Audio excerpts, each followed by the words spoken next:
बिस्मिल्लाहिर्रहमानिर्रहीम।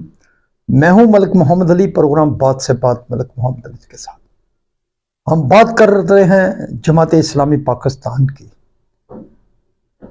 जमात इस्लामी पाकिस्तान ने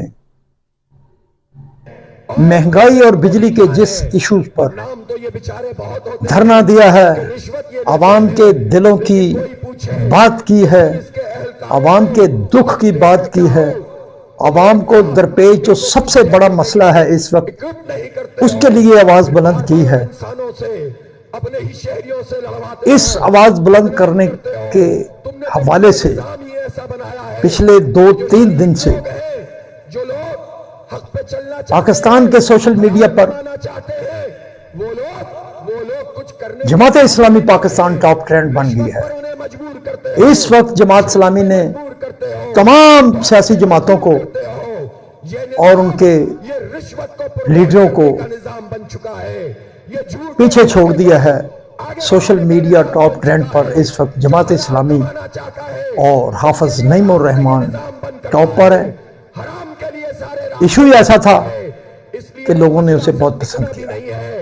आज के इस प्रोग्राम में हम जमात इस्लामी के इस धरने के मुताबिक बात करेंगे और आपको ये भी बताएंगे कि क्या होने जा रहा है। जमात इस्लामी के मुतालबात जो हुकूमत तक पहुंच रहे हैं, इसमें हुकूमत क्या रिलीफ देने वाली है, क्योंकि जमात इस्लामी के मूड से हुकूमत वाकिफ हो चुकी है।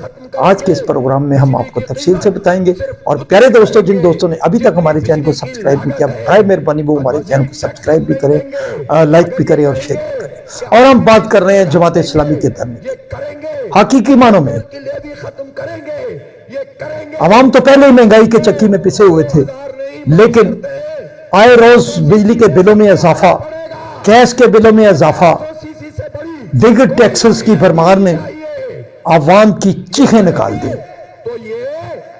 ऐसी सूरत हाल पेश हुई कि बिजली के बिलों की अदायगी के हवाले से गुजरावाला में हकीकी भाई ने हकीकी भाई को कत्ल कर दिया। एक खतून ने चंद हजार का बिल आने के वजह से खुदकुशी कर ली। वो पैसे उसके ऑपरेशन के लिए रखे गए थे। इसी तरह के बड़े सारे वाकयात हैं कि लोगों के आंसू निकल आए हैं। लोगों ने अशिया फरोख्त करके बिजली के बिल अदा करिए। हुकूमत की तरफ से भी 200 यूनिट के हवाले से बात की गई और हुकूमत की तरफ से दावा किया गया है कि 50 अरब रुपया तरक्याती फंड से निकाल कर सब्सिडी में रखा गया। बहरहाल ये तो अब जब बिल आएंगे तो वाज़ेह हो जाएगा कि हुकूमत की बात हमें कहाँ तक वजन है। बहरहाल जमात इस्लामी के इस काज के हवाले से काफिले निकल पड़े। मुख्तलिफ मुकामात पर काफिलों पर क्रैकडाउन भी हुआ, लेकिन जमात इस्लामी अपने मकसद में कामयाब होगी और वो लियाकत बाग रावलपिंडी में धरना देने में कामयाब हो गई। और उस धरने में कारकुनान की तादाद में इजाफा होना शुरू हो गया है। हुकूमत की तरफ से मुज़ाकराती टीम ने दौरा भी किया, फिर मुज़ाकरात भी हुए। अब मुज़ाकरात का दूसरा दौर भी शुरू होने वाला है। जमात इस्लामी पाकिस्तान की तरफ से प्रायोरिटी बुनियादों पर चंद नकात पेश कर दिए गए हैं। उनका मुतालबा सिर्फ एक ही है।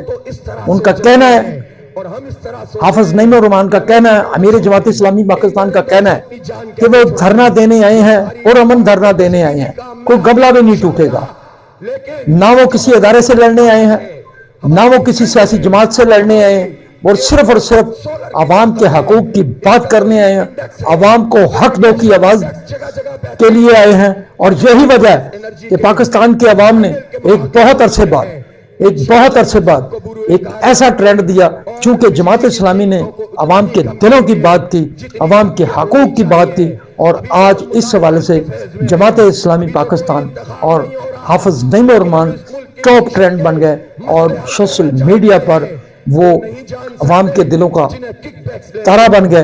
کیونکہ عوام نے محسوس کیا ہے کہ کوئی لیڈر ہے جو عوام کی بات کر رہا ہے۔ سیاسی جماعتیں تو ایک دوسرے سے لڑ رہی ہیں، ایک دوسرے سے اقتدار چھیننے کی باتیں کر رہی ہیں، سوائے ایک دوسرے کے اقتدار کے حوالے سے سیاسی جماعتیں کوئی بات ہی نہیں کر رہی۔ ان کا زور شور سارا صرف لڑنے لڑانے پر تھا، لیکن جماعت اسلامی نے عوام کے حقوق کی خاطر جو نعرہ لگایا اور جو دھرنا دیا، وہ اب ایسے محسوس ہو رہا ہے وہ دھرنا تاریخی بنتا جا رہا ہے۔ سلام پاکستان، سلام اوورسیز، اللہ حافظ۔